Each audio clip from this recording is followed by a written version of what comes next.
Voi però dovete, ecco, scrivere, o ne scrivete tanto, vedo che si scrive invece molto poco, Fuoco acceso, le polveri sono tutte pronte.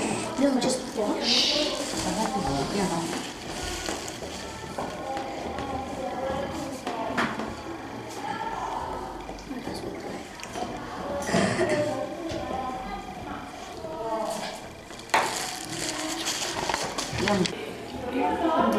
Che cos'è quella?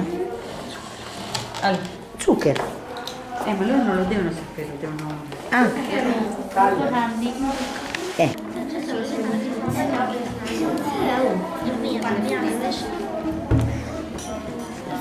Ti sta sciogliendo il vetro?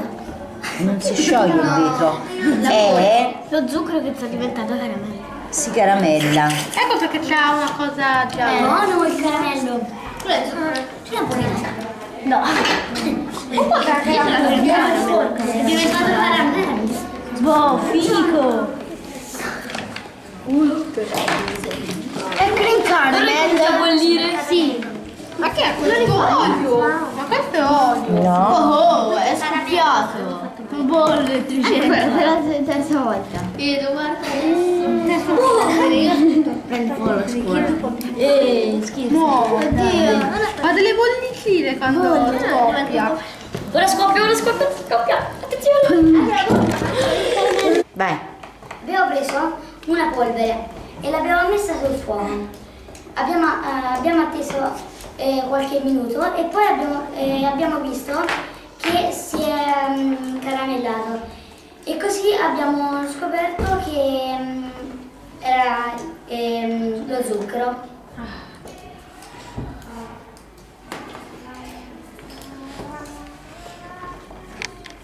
Da questo esperimento, mentre io ho capito che lo zucchero è un combustibile, perché messo sul fuoco si è sciolto e è diventato caramello, mentre queste altre due polveri no, quindi non sono combustibili. Insomma, ti dovevi quindi... No, già mi sono bruciata e non mi viene più via. Vai. Aspetta che ora si fa. Si tira fuori.